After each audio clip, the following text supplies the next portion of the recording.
Know ye not that ye are gods? Better get some popcorn ready. This one's going to be pretty long. What we're going to be talking about today is something that will be very important in the next few lessons. The topic is male and female energy. From there, we'll be talking about left brain and right brain, then the new children, and bring it full circle. Ready? Deep breath.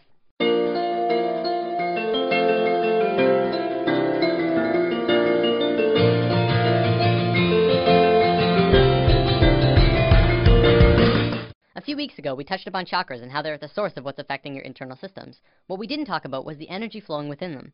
Now, there's lots of kinds of energy through and around all of us, and that'll be a future topic later on. Today, I want to talk about two specific energies that can be expressed through this image. The energy that flows here is male and female energy.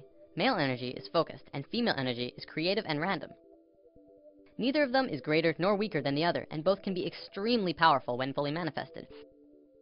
Female energy is the land of unbridled possibilities, creative potential, and affecting the universe from within. Focused male energy takes direct roads from point A to point B. This energy can be as strong as a tank, accomplishing tasks and going where it needs to go with precision and without distraction. The important thing to know about this energy isn't how they move. I'm going to use some super basic sacred geometry to demonstrate this.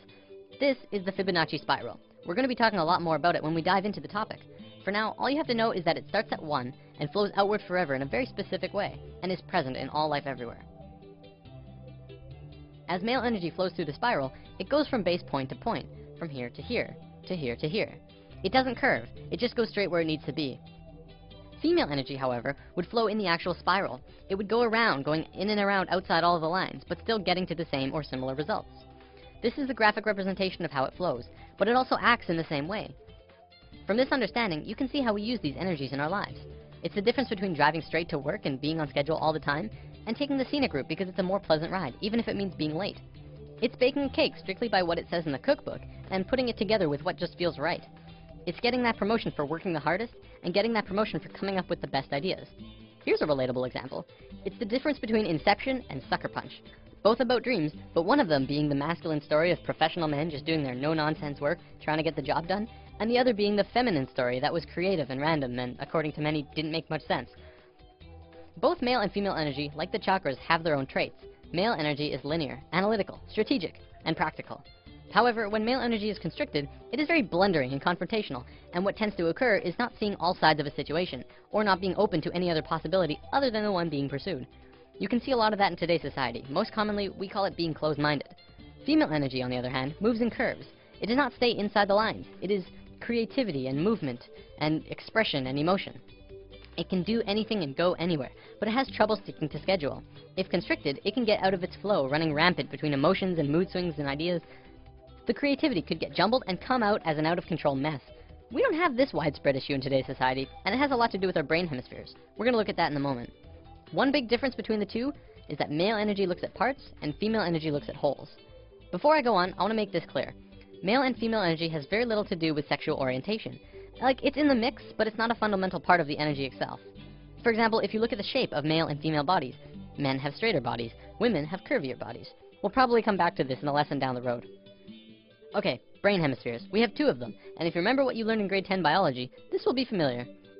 The left brain is the male energy side of the brain. It is orderly, statistical, logical, and mathematical. It sees things in straight lines, rational and practical. The right brain is the female energy side of the brain. It is our creative side, a free spirit. It is passion and experience of taste and feeling, movement and art. As is the same with the energy, the left brain cannot make sense out of the right brain. You cannot put feelings and expressions within boxes. They must be felt to be truly experienced. The right brain, too, cannot make sense about how the left brain understands things. Okay, so as a species, we are primarily left-brained. Well, incredibly left-brained. This basically means that, as a species, we essentially have a male energy imbalance. There is way too much of it. It is dominant and is constricting on the female side of the brain. Now, don't get me wrong, this isn't a bad thing. In fact, it's kind of a blessing in disguise, but we have to talk about some other things first. So, there's nothing wrong with our female energy. We're just not really using it to potential. Our male energy is really messed up, and that's why we're where we are right now. By where we are, I mean the economical, political, financial, religious, nuclear, dolphin and bee-killing global war crisis. After lesson 1, I touched upon how right now the world is a mess in a myriad of areas. A few people commented saying, well, study the financial crisis, and study the nuclear crisis, and study the political crisis. They're all completely separate issues. And this is how the male energy looks at parts. We're realizing now that it's constricting on our point of view. As a whole, all of these issues together are further proof that we don't understand how to be harmonious because our male energy is out of sync with each other and the planet. So let's look at indigo children and super psychics. There's a new type of children being born on Earth. Since sometime in the 80s, new children started appearing with different or unusual traits. Their numbers began to increase, and today, nearly 100% of all children born in North America are indigo children. So what are these traits? Let's go over a list developed by Jan Yordi, a play therapist who has been studying and working with indigo children for about 4 years now. As we go over the list, see if any of these sound like you. Maybe strong-willed, independent thinkers who prefer to do their own thing rather than comply with authority figures or parents. Have a wisdom and level of awareness and caring beyond their youthful experience. Traditional parenting and discipline strategies don't appear effective with these children. If you try and force an issue, a power struggle is the typical outcome. Energetically, indigos are vibrating at a much higher frequency, so they can get scrambled by negative energy easier. Emotionally, they can be very reactive and may have problems with anxieties, depression, or temper rages if not energetically balanced. Are creative right-brain thinkers, but may struggle to learn in a traditional left-brain school system. Often, indigos are diagnosed as having ADD and ADHD, since they appear impulsive. This is because their brain can process information faster, and they require movement to help keep them focused. Indigos are very intuitive, often psychic, and may hear, see, or know things that seem unexplainable. Indigos may have more problems with food or environmental sensitivity since their system is more finely tuned. When their needs are not met, these children appear self-centered and demanding, although this is not their true nature. These children have incredible gifts and potential, and may be shut down when not properly nurtured and accepted. So what's causing this? Well, for one, there are 2 new DNA blocks being activated within these kids. They are microcephalin and ASPM. Both of these blocks are designed to regulate brain growth, giving the kids a broader spectrum of thinking and a newer way of learning. Because of this, the average IQ of an indigo child is about 140, which is 40 to 50 points higher than the average IQ. We're just learning now that our school system's methods of teaching are becoming outdated. It's because our kids are changing. We're going to look at the broader spectrum of why this is happening in a moment. For now, let's move on to the badassery that is the super psychics. These kids are hardcore. They can do anything, literally. Some can move solid objects through walls with their minds. Some are blind, yet they can see everything around them from a myriad of different screens within their head. There are some who can look at a person and know absolutely everything about a person just from looking at them, including when they'll die. So, why haven't we heard about this? You'd think this would be huge in the world. Well, for one, almost all super psychic children are in China, and almost all of the evidence is hardly ever rendered into English, although some of it does make it into the public in China. If you want to learn more about this, the book China's Super Psychics by Paul Dong and Thomas Raphael is a great starting place. Before we wrap up, we totally have to bring this video full circle. What on earth do the new children have to do with male and female energy?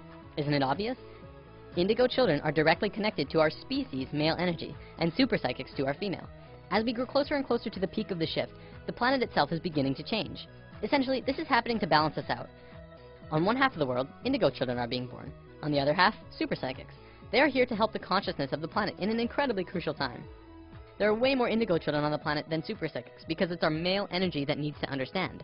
It's through the indigo children and their new way of thinking which is affecting the consciousness of the planet, putting us back onto the harmonious path. As we just learned, to understand things, it takes 2 to tango. You cannot only understand something by reading about it.